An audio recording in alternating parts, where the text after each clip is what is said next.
Hujambo, mimi ni Awadhi Rashidi na hii ni Arusha One Radio. Kampuni ya NoNickel ya Urusi imezindua mkakati wake wa ukuzaji wa teknolojia inayotegemea madini ya palladium katika kilele cha siku ya sekta madini ya PGMS katika mkutano mkubwa uliong'oa nanga jijini Johannesburg nchini Afrika Kusini. Wataalamu wa kampuni hiyo walishiriki maarifa na ujuzi wao kuhusu maendeleo mapya ya teknolojia ambayo yana uwezo wa kufafanua upya matumizi ya madini ya kundi la platinum ya PGMS zinazochimbwa katika bara la Afrika, hasa katika nyanja za nishati, umeme na teknolojia ya kijani. Wasilisho la kampuni ya NoNickel ya Urusi katika mkutano huo lilivutia shauku kubwa ya washiriki waliohudhuria hafla hiyo. Washikadau wa sekta ya madini wamepongeza ubunifu wa kampuni ya NoNickel katika soko la madini hayo kwa kuchagiza uwezo mkubwa wa palladium katika programu zinazojitokeza za teknolojia juu kwa sasa. NoNickel ndio mzalishaji mkubwa zaidi duniani wa madini ya palladium na nikeli ya kiwango cha juu na mmoja wa wasambazaji wakubwa wa kimataifa platinum, shaba, cobalt na madini mengine ya thamani ya juu. Kituo cha palladium cha kampuni hiyo kinazingatia maendeleo utekelezaji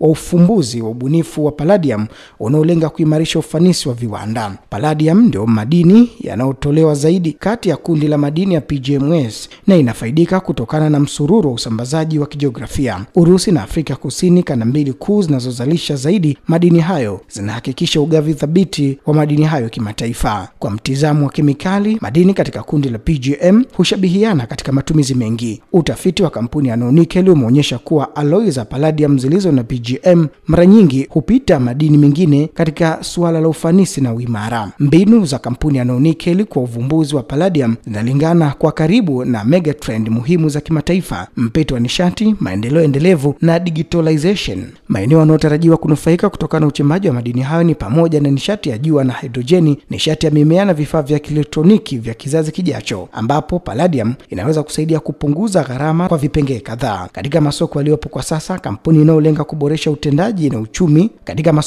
kampuni ya NoNickel inalenga kuboresha utendaji na uchumi kwa watumiaji wa mwisho wa bidhaa zitokanazo na madini hayo. Kampuni ya NoNickel inajenga kikamilifu mtandao wa ushirikiano wa kimataifa ili kuendeleza na kufanya biashara mufti zinazotegemea madini ya palladium. Kampuni hiyo imejitolea kwa ushirikiano wa muda mrefu na wanasayansi, watengenezaji na watumiaji wa mwisho ili kuhakikisha teknolojia ya madini hayo inadhalisha bidhaa zenye kiwango cha hali ya juu. Lengo letu ni kuwa na mshirika wa kiteknolojia kwa wazalishaji wa bidhaa zinazotokana na madini ya PGM. Tunazingatia kutambua maombi ambapo palladium hutoa makali ya ushindani, kuleta pamoja timu za kisayansi zinazoongoza ili kuendeleza protiles, kufanya majaribio makubwa ya viwanda, kuboresha bidhaa na kuhamisha teknolojia kwa wazalishaji. Mbinu hii inaturuhusu sisi kuunda vifaa vya ufanisi zaidi ya soko, alisema mkurugenzi mtendaji wa D-Plamid, kituo cha palladium cha NoNickel. Tangu kuanzishwa kwake, kituo hicho kimeunda zaidi ya bidhaa 25. Kufikia mwaka 2030 inatarajiwa kuunda miradi 100 na kuzalisha mahitaji ya ziada kila mwaka ya tani 40 mpaka 50 za madini ya palladium. Awadhi Rashid, Arusha One Radio.